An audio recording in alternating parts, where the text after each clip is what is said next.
Good morning. Can everybody hear me?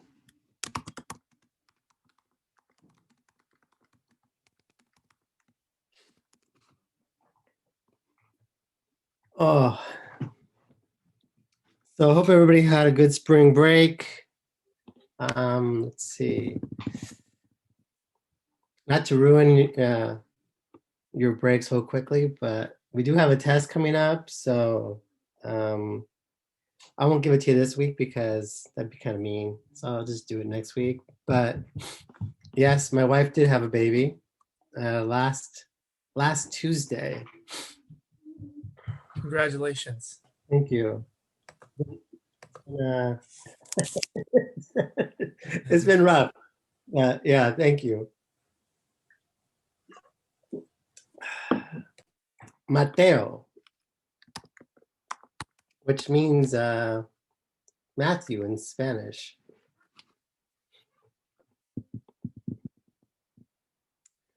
So we have William and Mateo. Hopefully they get along. My wife almost had the baby in the car as we were driving to the hospital.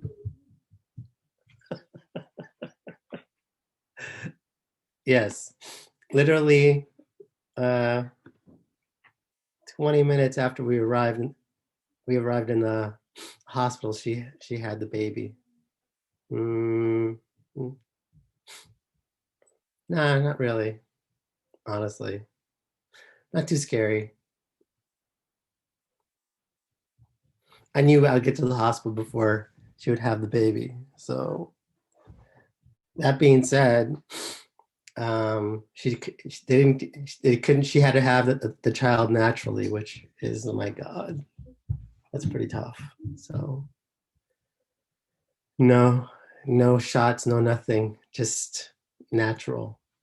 Ouch. So that's really impressive. I don't know how well, I don't know how you women do it. That's incredible. Anyways, so thank you very much. And yeah, pretty wild. As she was getting her first vaccination for COVID, her labor pain started. Wild.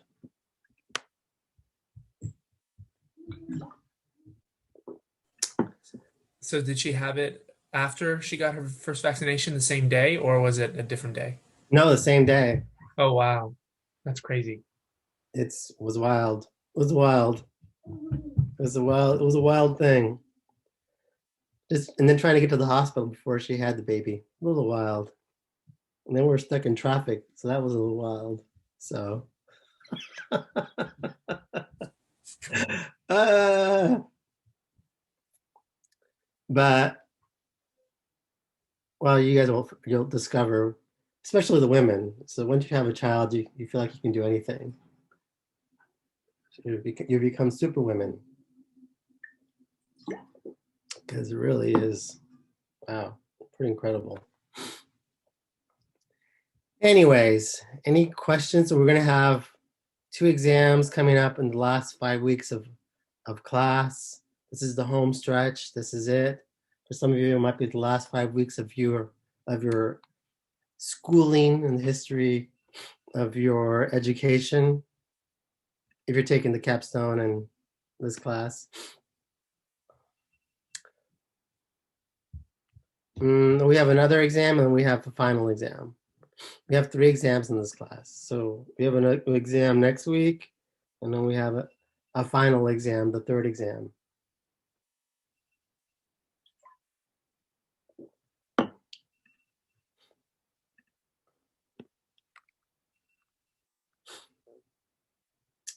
No, Helen, but I would love it to be cumulative, but it'd be too hard, honestly. So not cumulative, just the last part. But it would be nice just to do a cumulative, just to see what information was retained. But that'd be too hard. Too many theories, too many theorists.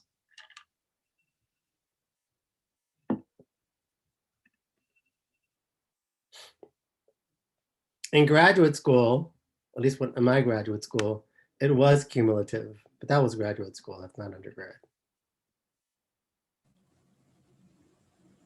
How was your Easter? No Easter. No Easter? Oh, okay. What was your son born in March or April? He was born in March, on March Oh, 23rd. oh, okay. Okay. Late. Okay. So he's still, I guess, an Aries. I Uh, guess. I think. I don't know. I'm an Aries. That's all I know. oh, okay. I was gonna say, how do you know? Because I don't know. Uh, That's the only one I know. I know Aries, and that's it.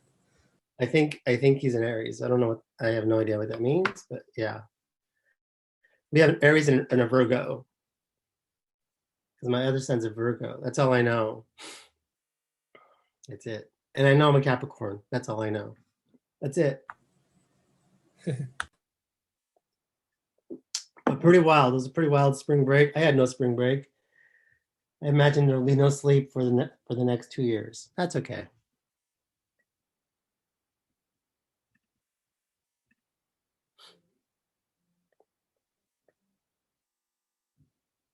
Ah, okay. All right. So any last questions before we begin?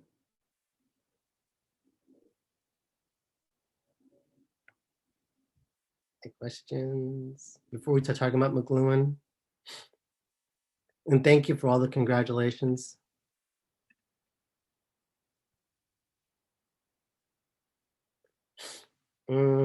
Mm, that's a good question, Christina. I think it is, but I may not be. I'll have to check. That's a good question. Mm, I'll have to check.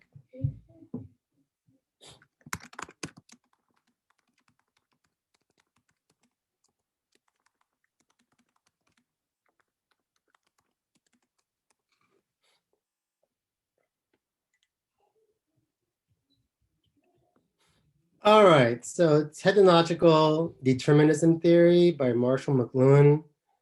He's actually become quite relevant, especially since the invention of the internet, or as the internet became more, um, I guess, available to the public. And so for a long time, he was critiqued, and he still is critiqued to a certain extent. Some people critique him for the fact that they believe that he gives technology too much power, and he wishes that well, they critique him because they feel like people do have the ability to contest messages. So anyways, his central theory is to what degree is human behavior affected by media technology. And he believes, at least McLuhan believes, that technology plays a huge role affecting our behavior. And so this is why some people call this also medium theory. They don't call it technological determinism theory. Some call it just medium theory. And so what is the medium? What is medium is the message. Basically, what he's talking about is how the medium affects perception. So again, how the medium affects perception. So a famous example of this, I'm sure most of you are familiar with this example of the famous debates between Kennedy and Nixon. And so depending on the medium that you watched the debate on, it affected your perception in terms of like who won the debate. So if you listened to the debates on radio, your belief was that Nixon clearly won the debate if you listened to the debate on radio. If you watched it on television, you clearly thought that Kennedy won the election because Kennedy was kind of a good looking dude. He apparently spent some time out in the sun. So he had this nice tan. So he came across very well on television. On the other hand, Nixon, not as good looking, didn't spend a lot of time in the beach getting the suntan, looked kind of pale.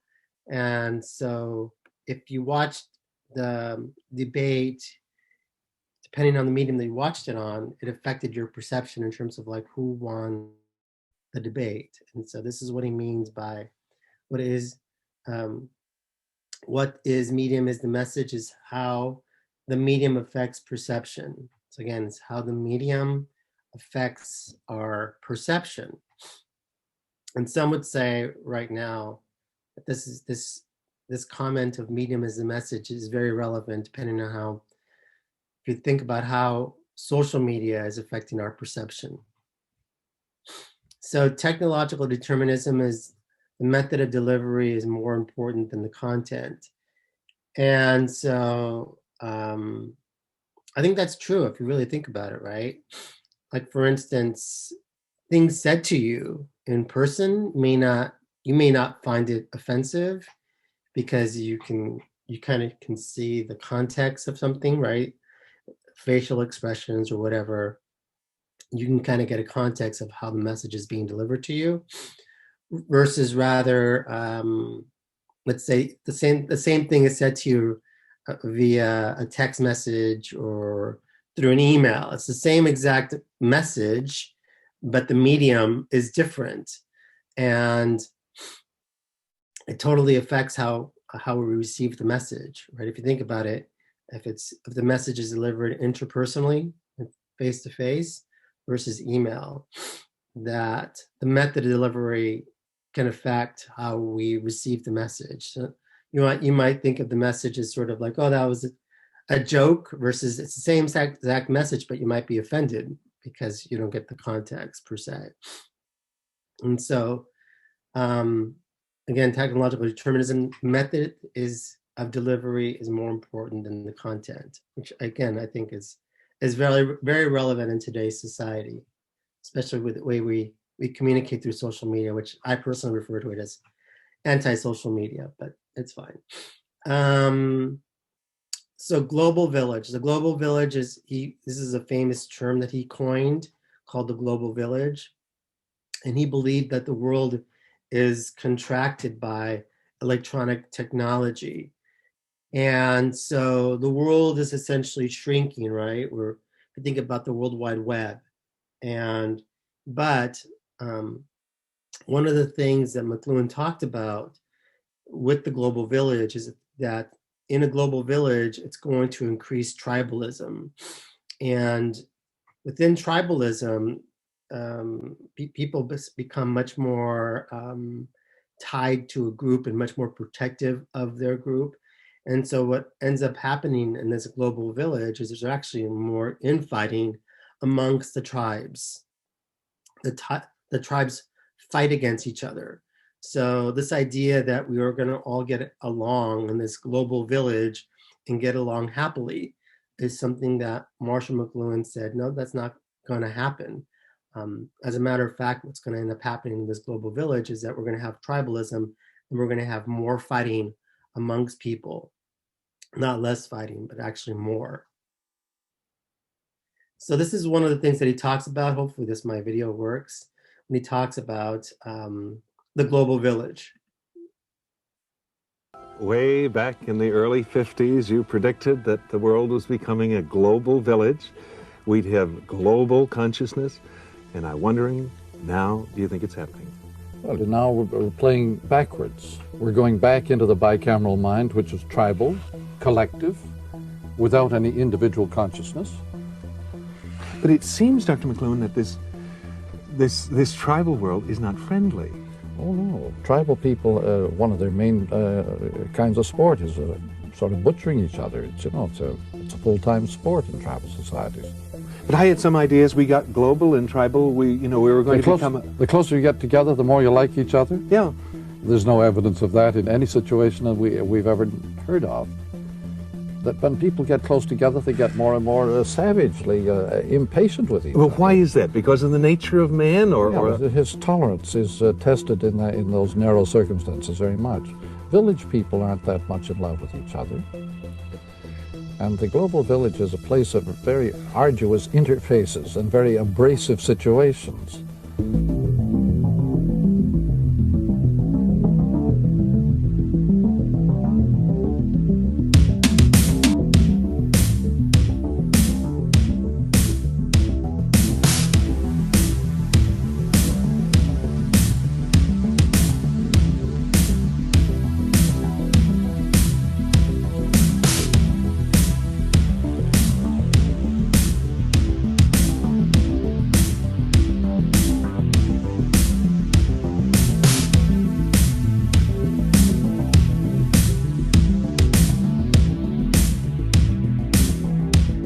all forms of violence are a quest for identity. When you live out on the frontier, you have no identity. You're a nobody. Therefore, you get very tough.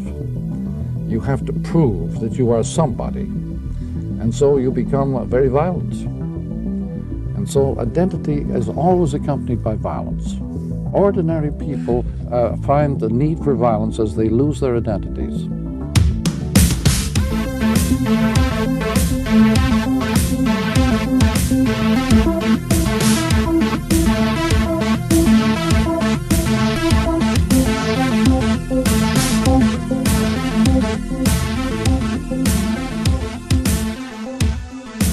So it's only the threat to people's identity that makes them violent. Terrorists, hijackers, these are people minus identity. They are determined to make it somehow, to get coverage, to get noticed.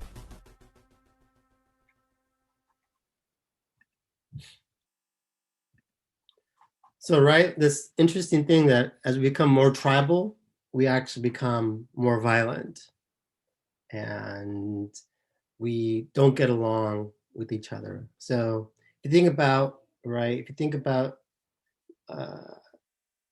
echo chambers as another sort of variation or version of tribalism, I think we're seeing that right now in the United States, right? This idea of tribal, whether you're a Republican or a Democrat, we're in these little tribes and we really don't get along with each other very well. As a matter of fact, we see each other as a threat to one another moving forward.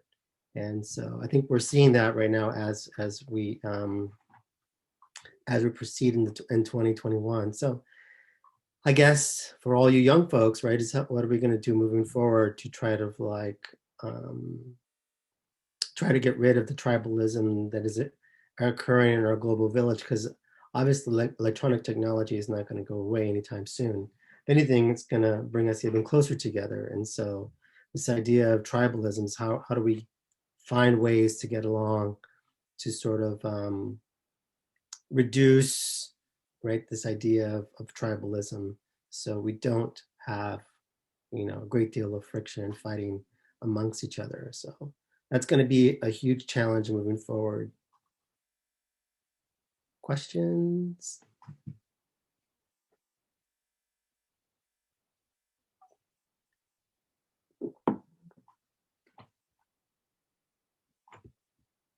No questions?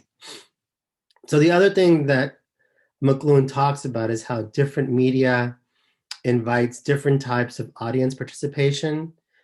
So whether that participation would be using your sight, using your ears, it invites different sorts of participation, maybe even touch. So, and this is it's going to determine the kind of media that we're dealing with, whether it's hot media or cool media. Before that, when I get into that, we're going to talk a little bit about what is cool culture and what is hot culture, because this is important. Because not only did McLuhan talk about hot media and cool media, but he also talked about cool culture and hot culture. And so essentially the way he defined cool culture is low literate culture. So it's culture that doesn't necessarily interact with media in a very critical way. And so one of the things that McLuhan talked about in his books and in his articles was the danger of mixing hot media with cool culture, because you have hot media which overwhelms one's sense, right? But what ends up happening in a cool culture is that the cool culture doesn't know how to deal with the hot media. And so it's because it's low literate. And so one of the things that ends up happening when you have a cool culture mixed with the hot media, essentially it makes the people living in a cool culture aggressive. So again, one of the byproducts of mixing a cool culture with hot media is it leads to aggression. So again, cool culture means low literate. And the mixing of cool culture with hot media according to McLuhan, could be disastrous because it can make the people within a cool culture very violent. Some would say us living in the United States are a cool culture. We're not very literate when it comes to dealing with media. And I think part of it has to do with the fact that, at least in the United States, I'm not too familiar with education systems outside the US, but media literacy is not really taught in the United States. I'm not sure about other countries, and I think that's the reason that the US is considered to be a cool culture, because media literacy classes aren't really offered until you get to college. So we really don't know what we're dealing with from a media perspective until we get to like 446 or something like that. So what is hot culture? Hot culture is high literate. Those are the people who are critical thinkers in general. They engage with the media using more than one sense. And so these are high literate folks. And so what is hot media? Hot media is film, it's radio, it's photographs, it's high def television, it's print. It's things that, for the most part, you need just one sense.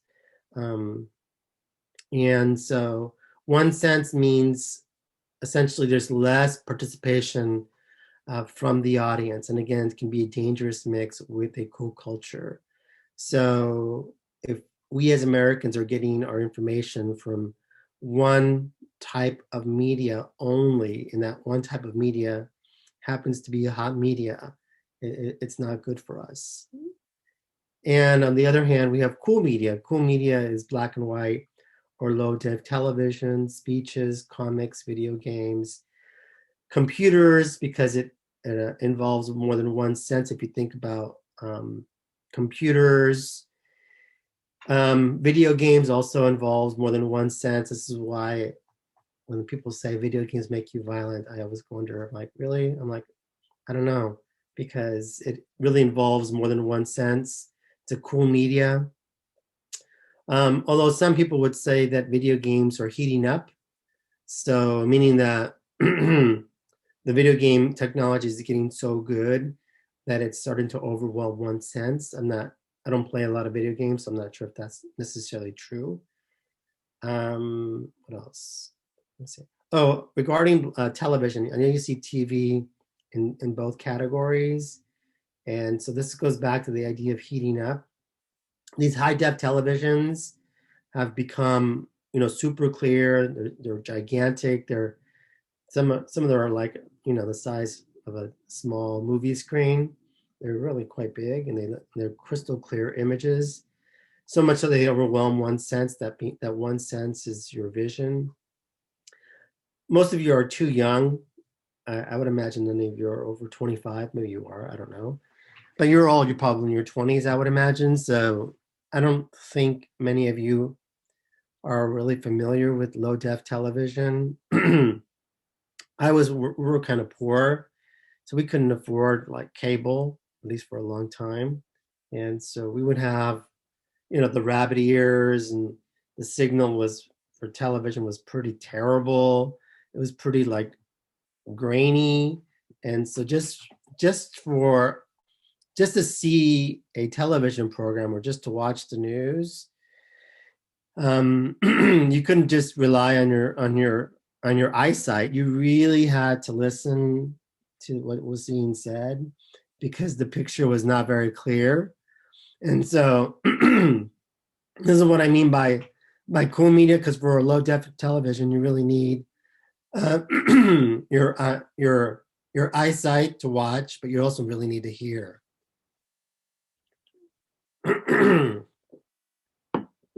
Any questions on low culture, on cool culture, hot media, cool media? Oh yes, and that's right. You could see every single little pixel and every single little line on the television. So maybe Danny doesn't know what I'm talking about then. Yeah, so not very clear at all. And so you really had to engage and really, really watch television back when television was first starting. This is before the days of cable. Is everybody clear on the idea of heats up? That media can heat up, change categories, but it can also cool down, also change categories.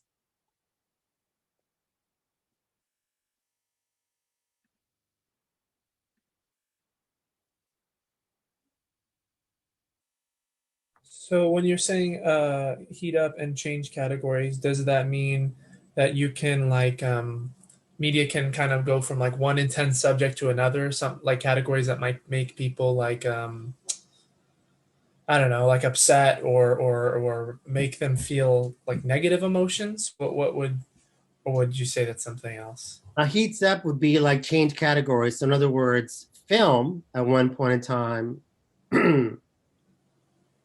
was probably more cool because well, film is probably a bad example.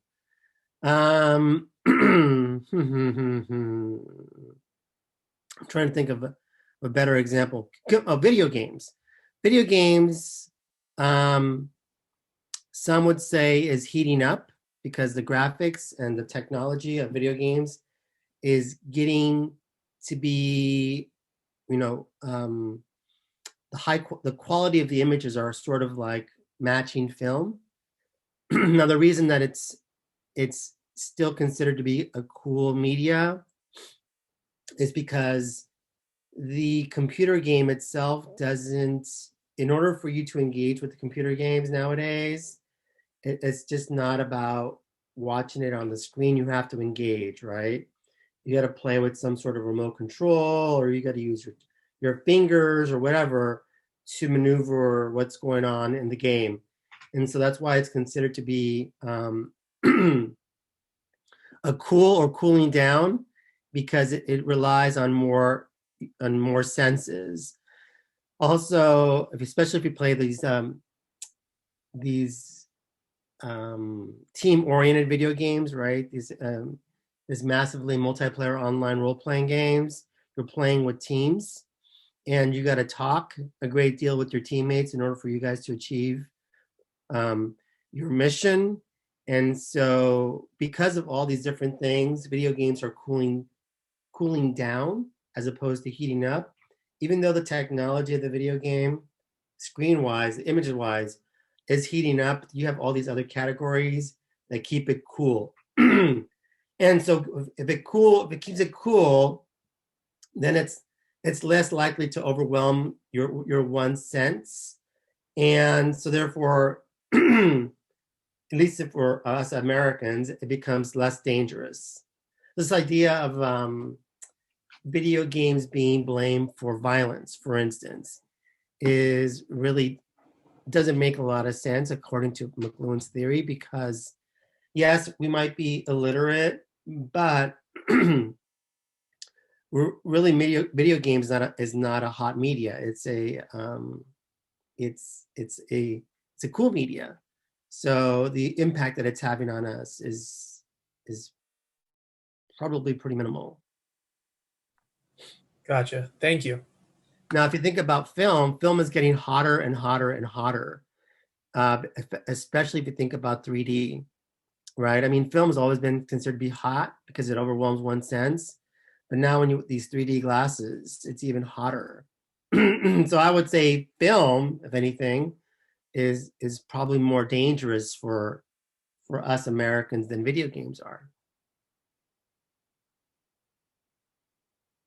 because it's heating up. Interesting. Thank you. Mm-hmm.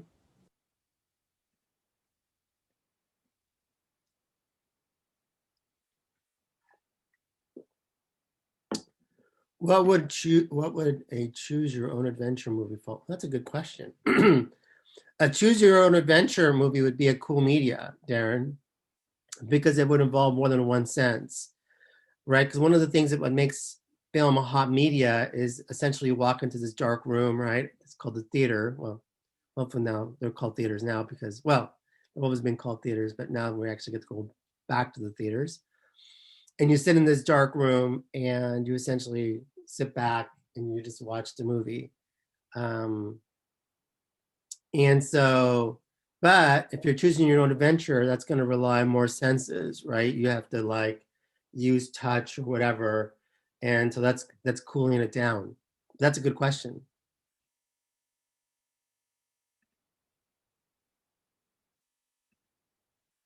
So So McLuhan also does a really good job of explaining hot and cool media.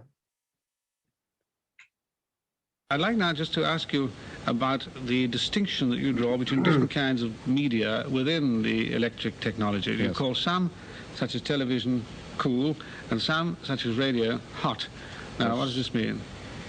It has to do with the slang phrase, the hot and the cool, which puzzles many people. The way it's used in slang reverses the meaning of cool. Cool in the slang form has come to mean involved, deeply participative, deeply engaged. Everything that we had formerly meant by heated argument is now called cool in slang. Cool, though the idea that cool it has reversed its meaning, I think has some bearing on the fact that our culture has shifted a good deal of its stress into a demand that we be more committed, more involved in the situations in which we ordinarily work and experience. A cool medium is one in which the definition is low and the audience has to work and supply the gaps. Well, like a cartoon, you see, that you were mentioning before. This is real cool. Yes. Jazz, as compared with classical music, has many of these aspects of discontinuity and very much room for fill-in.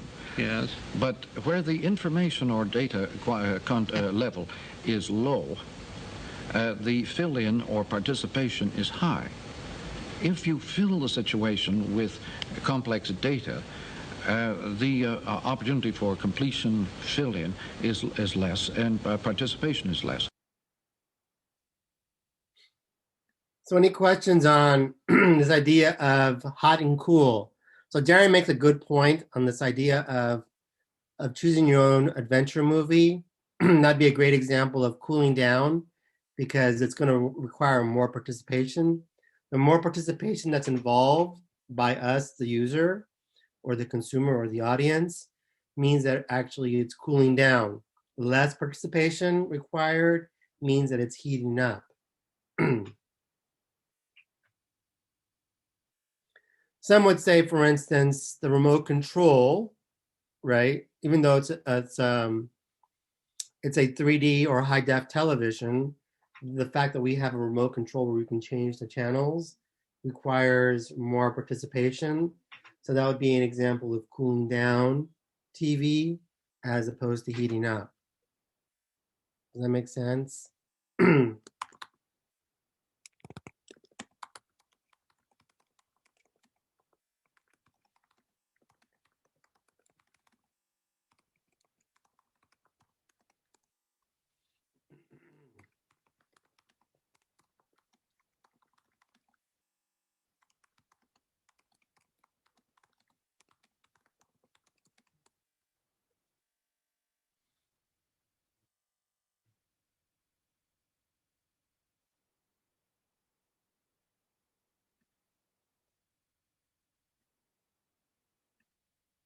I'd like now just to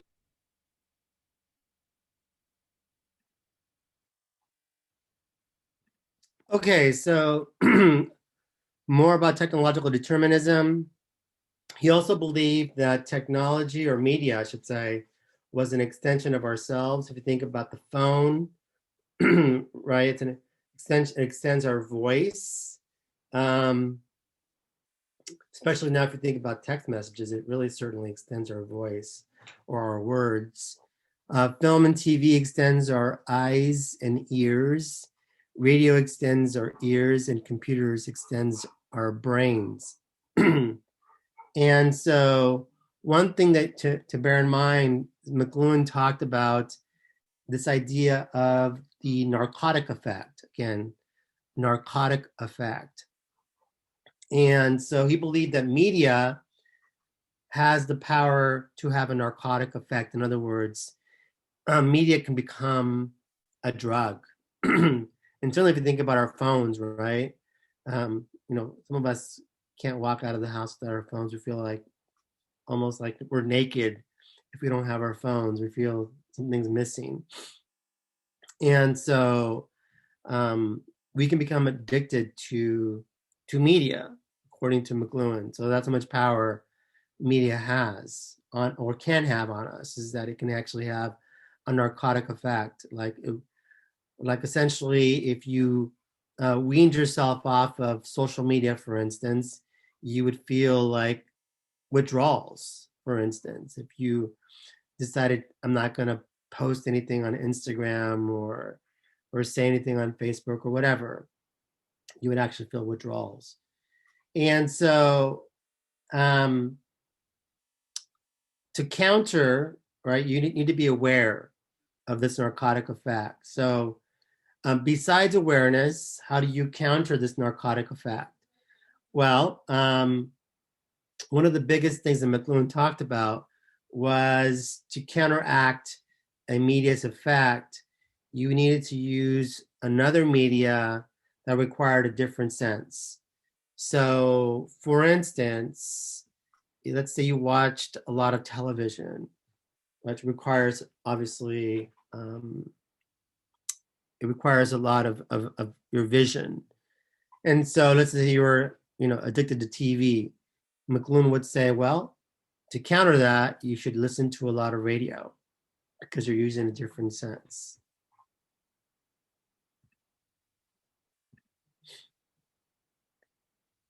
Yeah. So that makes sense. To if you're besides being aware, is that use a media that requires a different sense. So if you watch a lot of TV, listen to the radio, use a different sense. Also, McLuhan talked about the idea of take the artist perspective. So one of the things that artists can see better than most of us is his ability to sort of see the future in some ways. They oftentimes can see the big picture before we can. So they can like foresee social and cultural implications that are occurring in our society before we're even aware of it. So if you listen to some artists, right, they can, in many cases, they warn you that we're headed down this terrible path. We just oftentimes don't listen to them. But McLuhan thought it was very important to be able to really to look at things just big picture and think about how your actions were impacting people, not just around you, but just looking at society and how how our actions are impacting our society. So any questions about McLuhan and this idea that the media can be narcotic and that giving it up would actually, you would actually feel withdrawals because it really has a narcotic effect.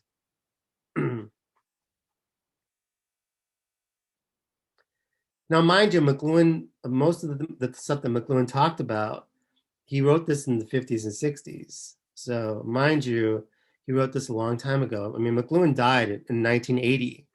So he didn't even see the internet, really, at least the way we see it. So this is him talking about it way before it even happened.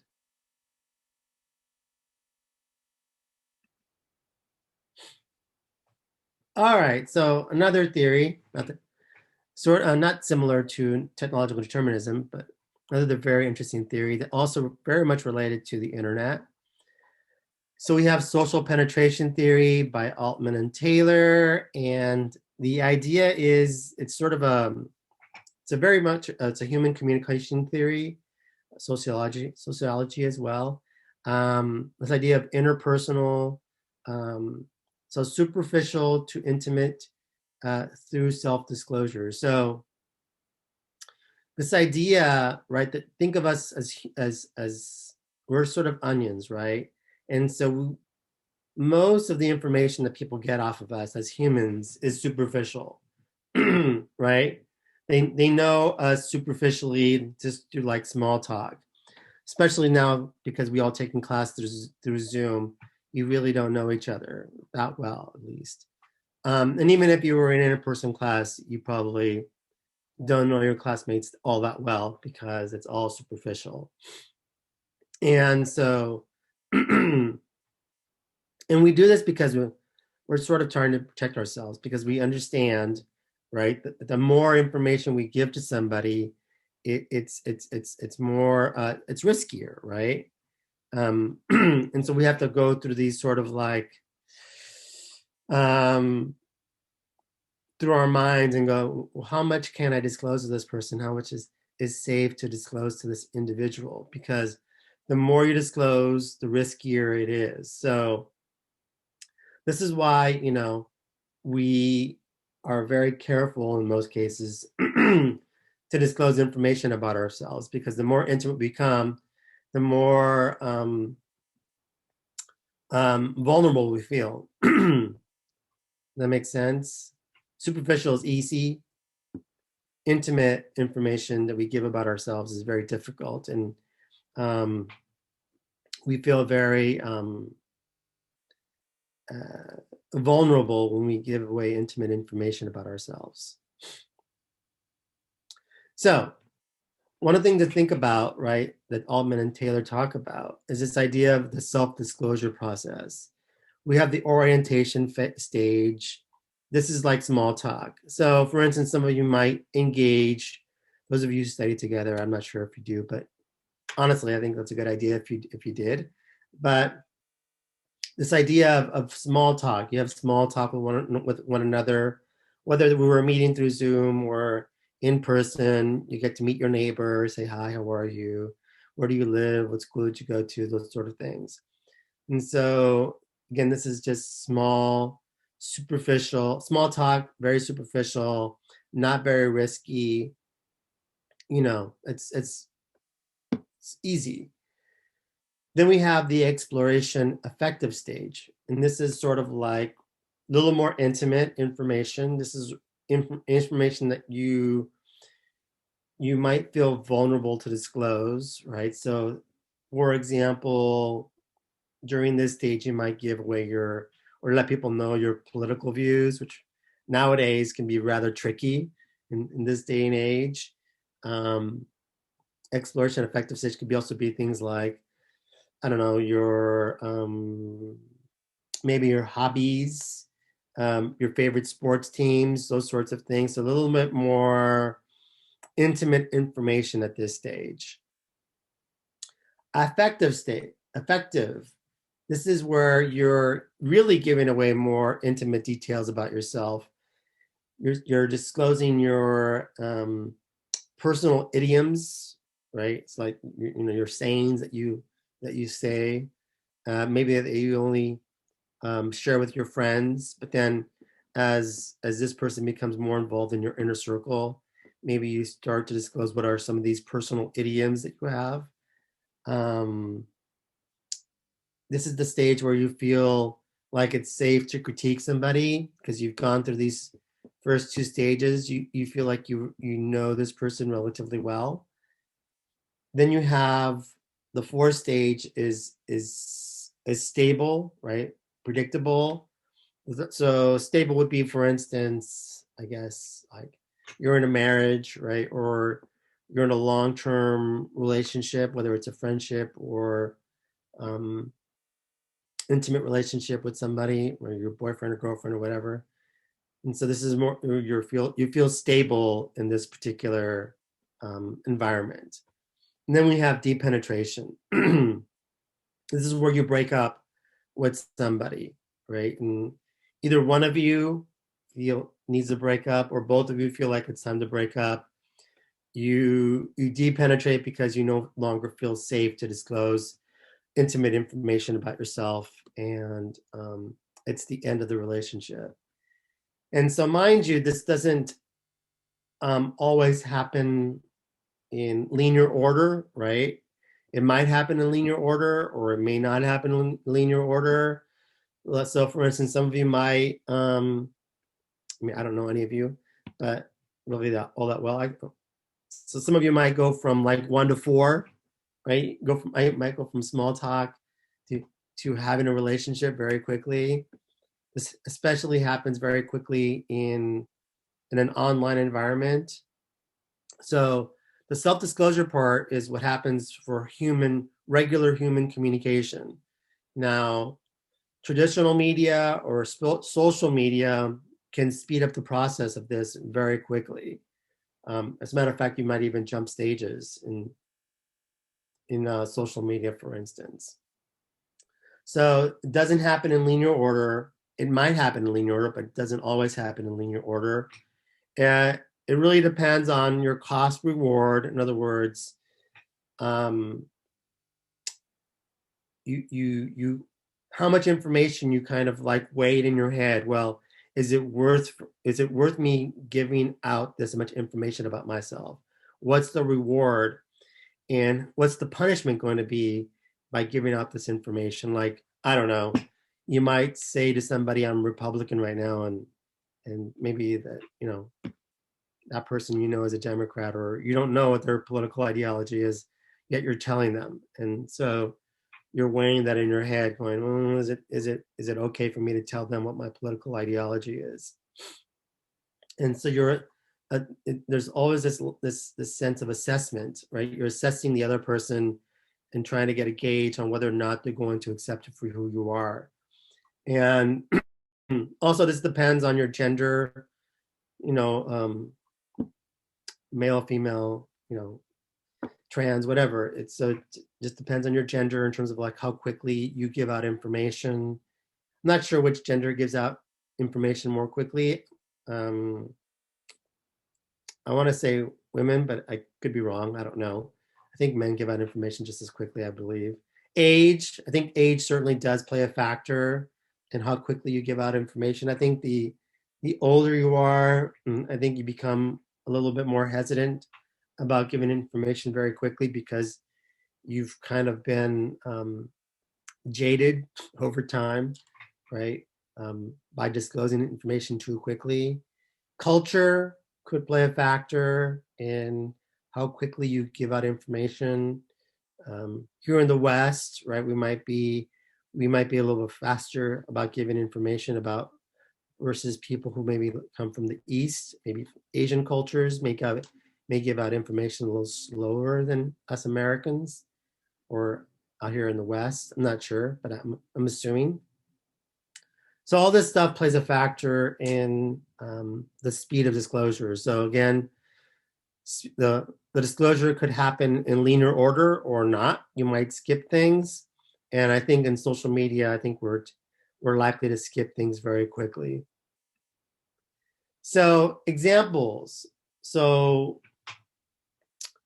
Roosevelt's fireside chats, for instance, he was a master at using the radio, and he used the radio very quickly to sort of help us to bond with people.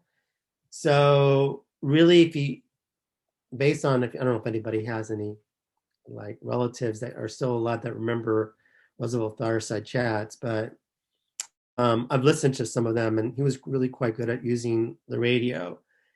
So much so that, you felt like you were in this stable relationship with him. And so he was able to use traditional media to skip through the first 3 stages very quickly. And you felt like he was your friend. And so you felt like you were in this stable relationship with this individual who was chatting with you on the radio about what was going on in our country. And so again, traditional media can be used to go through these stages very quickly.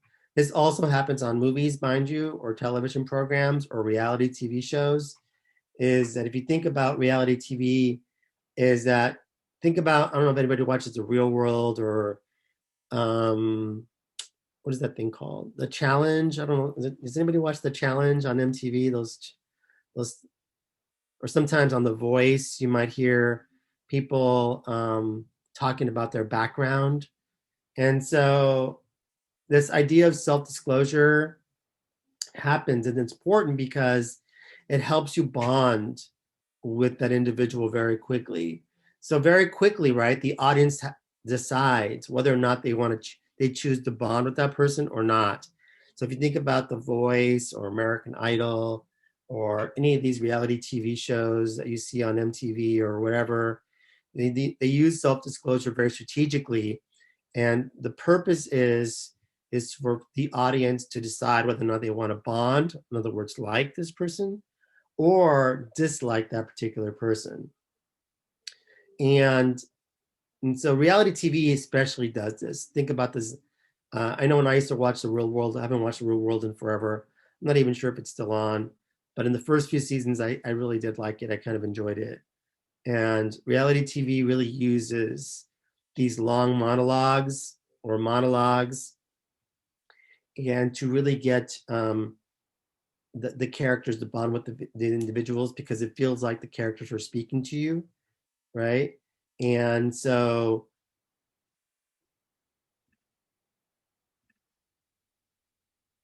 what happens on screen again? They disclose. Self-disclosure happens on screen.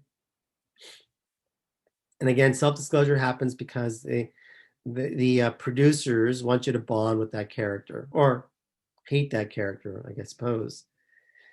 Now, celebrities use social media to develop what is called a parasocial relationship. And so think about how, again, celebrities in this case skip through the first 3 stages very quickly. And you feel like you're in a stable relationship with these celebrities who use social media, whether it's Instagram or whatever they're using. And they use social media to build intimacy and to build a fan base. So they share, like, their personal self-disclosures, like they're in a new relationship, maybe they just had a child, maybe they just bought a house, maybe they're dropping a new single or dropping a new album, or they got a new role. And so they share personal and professional information about themselves to build intimacy and build a fan base. And so celebrities nowadays use social media in a way to skip through the first 3 stages as well very quickly, and you feel like you're in this stable relationship with these individuals. And so social media self-disclosure, whether it's chat rooms, online dating, I don't know how many of you online date or go to these chat rooms or use social media like Facebook or Instagram. So again, what happens on social media can go very quickly, where you can go, you jump through, 1 through 3 very quickly, and you end up in 4 very quickly. Think about how quickly we can develop a very intimate relationship with somebody on social media, right? Where you feel like you're in this stable relationship with this individual, even though you've only been either talking to them or typing to them for a few hours. And so that being said, right, one person on one side can feel like they become very intimate with the other person, where the other person doesn't feel the same way at all, right? So you might be already at 4 with somebody and you're still at 1 with the other person. So the relationships that happen in social media are kind of interesting, because rarely are both people on the same page. And the reason being is because it's risky for both people, right? And it's deep penetration can happen very quickly. So you can say one wrong thing on social media and that person can break up with you very quickly. And so this is why, how much you disclose, can be tricky, and you have to pay attention to whether or not the disclosure is reciprocal. In other words, are you giving, what you're getting, are you getting back in return? So if you think about, I don't know if anybody watches Catfish anymore, but this is a good example of what I'm talking about.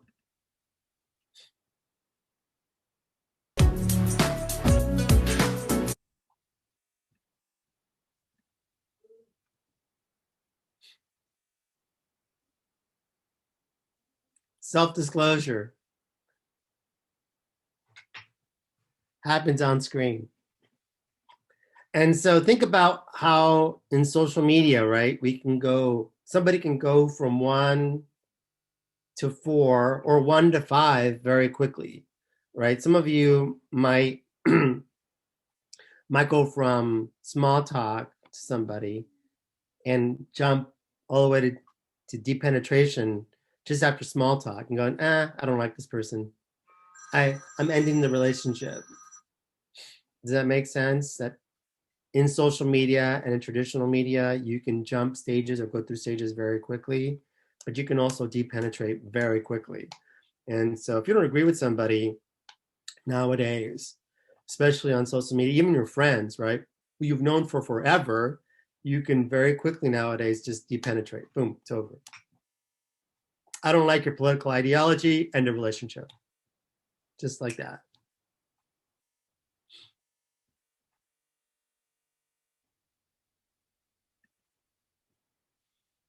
Questions on social penetration theory and how traditional media or social media can speed up the process of getting to know somebody very quickly.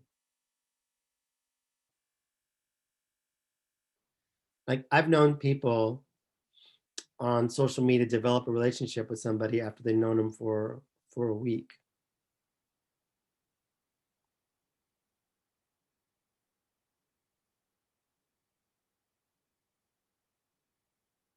No questions?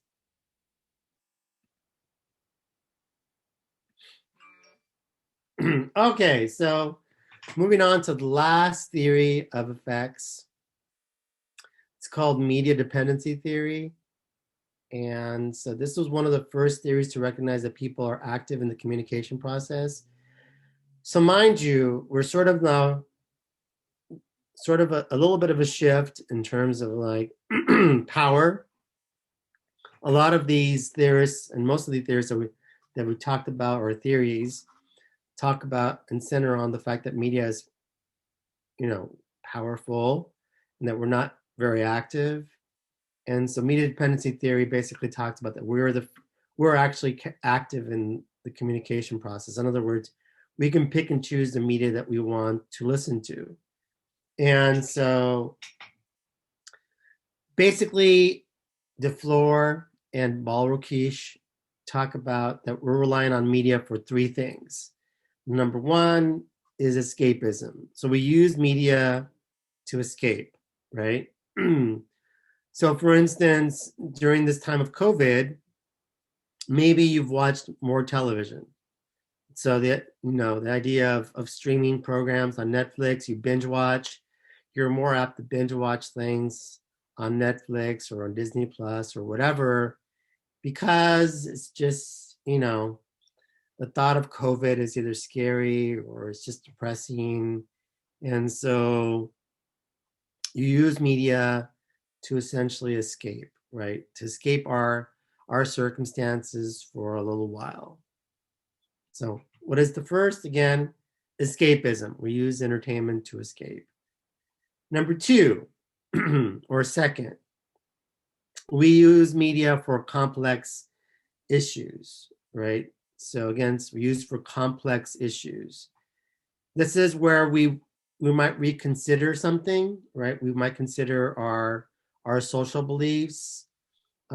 This tends to heighten during a time of change or conflict. So for instance, again, thinking about COVID, right? The idea of COVID is pretty complex in terms of like, well, where did it start? Are you okay after the first vaccination? Are you okay after the second vaccination? Is the mask really safe? All those sorts of questions. It's pretty complex. Is it okay to get it? Is it okay to get a vaccination for COVID if you're pregnant? So there's all these questions that happen because COVID is pretty complex. That's right, Christina. Very good. Very good. Yes, Christina's correct. It happens. It's complex issues, and we might want to consider something like our social beliefs, and this tends to heighten during change or conflict. Very good. Yes, that is correct. And so, and again, if you think about even the last election that we just had, right? This between Donald Trump and Biden. When it was a highly contentious, it was very close, and what this is why I believe I like what Laszlo says about these long podcasts or long debates that lost hours upon hours upon hours to really get down to the issues, because we're living in a very complex society right now. Well, not just right now, but I think we've always have to a certain extent, but especially now. And so having debates that only last an hour or 2 hours are ridiculous. And so, but we rely on media to watch these debates and sort of figure out, okay, President Trump feels this way about this particular issue, Biden feels a certain way about this issue, and we're trying to figure out what's their stance on about various issues, which are pretty complex if you really think about what's going on in our world right now.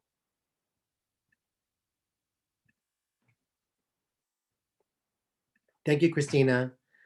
And so the last one is socialization, socialize. So we rely on media to teach us how to act, right? And our age or our personality determines how much we use the media. So for example, let's just say you're a tween boy, I don't know, 12, and you have a crush on a girl, you're in junior high, and you really don't know how to ask her out to the dance. I don't know if they still even have dances in junior high anymore. We used to have dances in junior high, but I'm not sure about nowadays. But let's just say that you're freaking out. You don't know. She makes you nervous. You don't know how to talk to her, and so you watch media to see how other characters from a similar age have asked out girls to the dance before, and you kind of sort of go, okay, I think that might work. And so that's an example of it teaches you how to act, right? And so media can be a tool to socialize us, right? Does that make sense? This idea that media can be used as a tool to socialize us. If you think about Sesame Street or some of these programs that you watched as kids, Blue's Clues, I don't know what you guys watched as kids, but whatever you watched as kids, it essentially can teach you to socialize. So the information, how much we want to know. So we select the media that best serves our individual needs. And so going back to the idea of complex issues, right?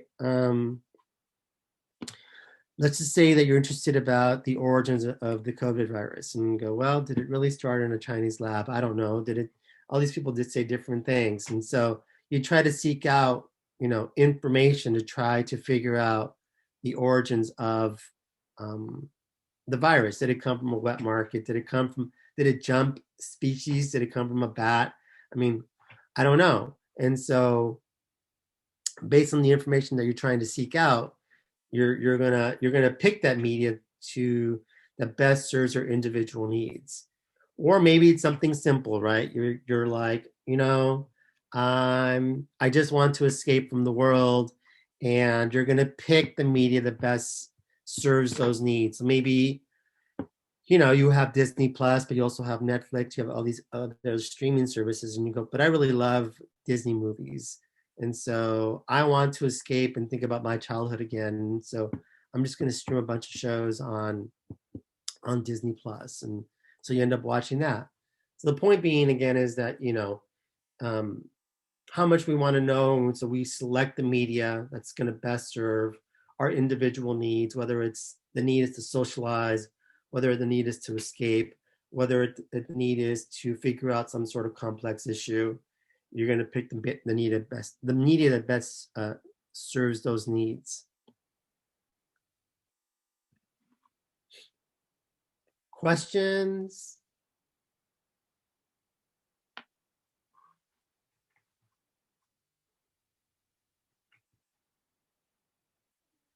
So other sources like human communication can replace the media. So for instance, church can replace the media. Your girlfriend or boyfriend can replace the media. Your teammates can replace the media. And so other sources can replace the media, right? So again, this is because we're active audience and we're seeking out, we're looking for certain information or certain needs, and we're trying to figure out what best serves our needs. And again, this is an example of us being an active audience. If the media isn't delivering the information that we're seeking, and so we might seek out other sources like humans, for instance. And so people in developed countries are more apt to rely on media than people in less developed countries. Hence, right, a US viewer is affected by media more than a Haitian viewer. And so is this good or bad? Well, I don't know. It's good and bad, right? Some would say that we in the United States are too reliant on media, and the media in some cases is not necessarily providing us with the best information. And so maybe this relying on media is not good for us. And so maybe relying less on media may actually be the best thing for us. So it can go either way with this one. Any questions? This idea, is it good that we're more dependent on media than someone who lives in a less developed country? It's yes and no.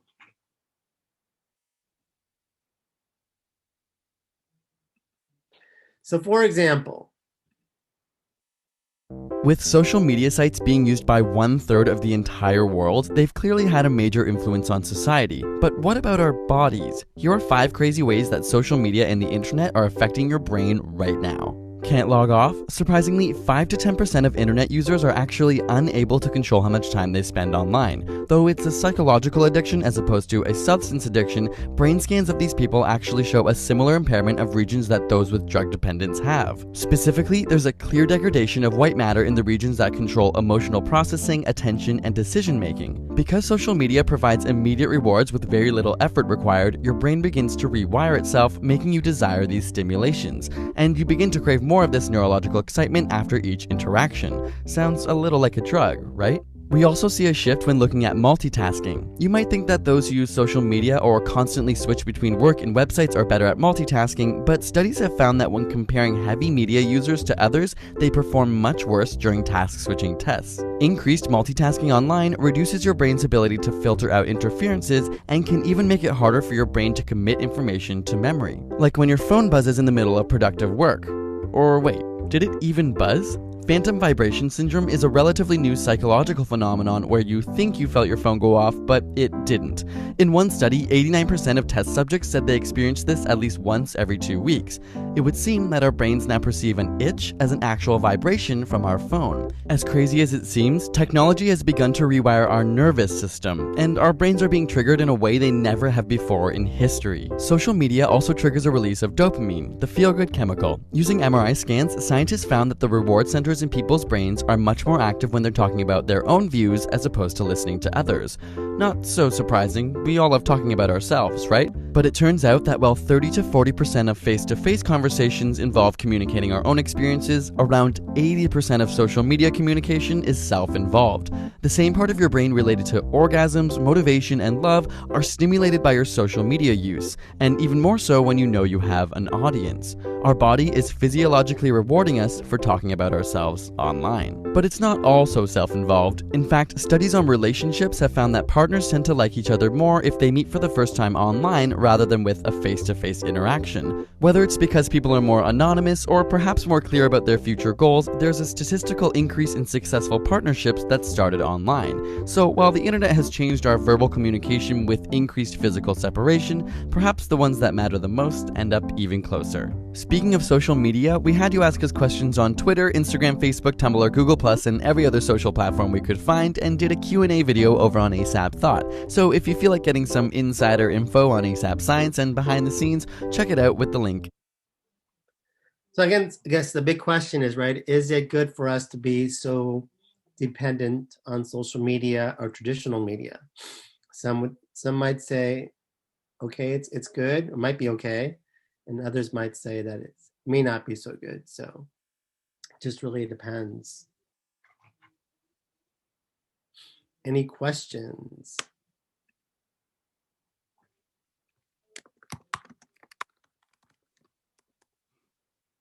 I was just gonna say, I think that social media has like positive and negative, like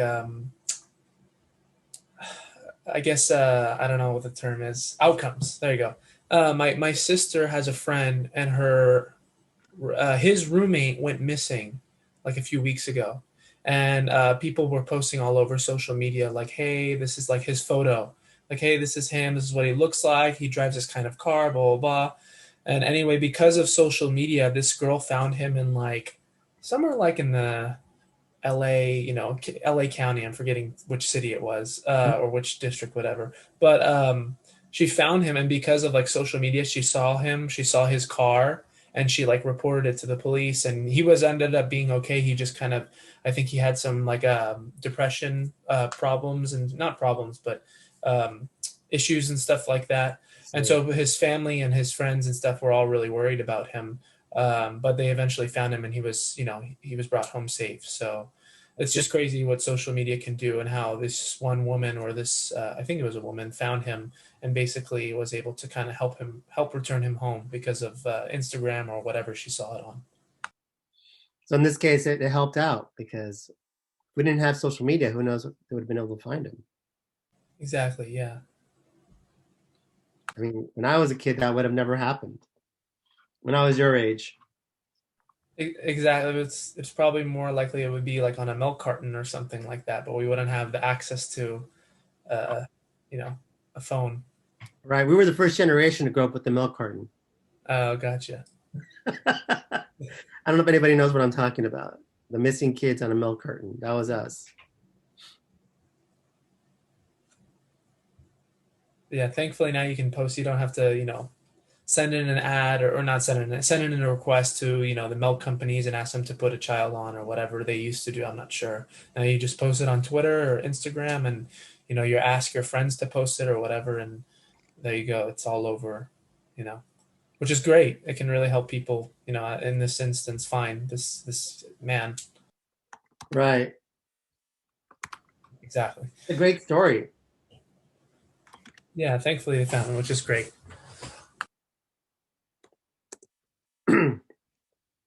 Yeah, McLuhan did die in 1980, and so really he died long before the internet became what it became. I mean, there was already something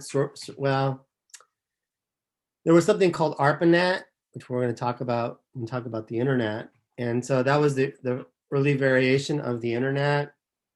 When McLuhan was around and towards his last days, the only people who really had access to the internet were researchers, some professors, the military, those sorts of folks had access to the internet.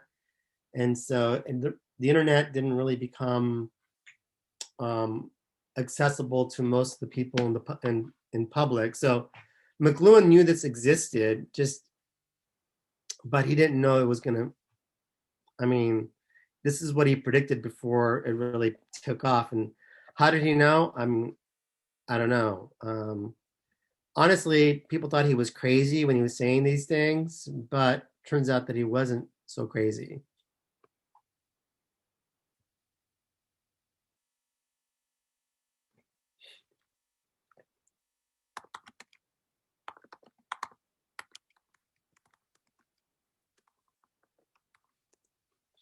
So he was theorizing essentially about what the impact was going to be. And so he didn't know, I mean, this is the way it was going to turn out, but this is what he thought it was going to turn out to be. Turns out he was right to a large extent.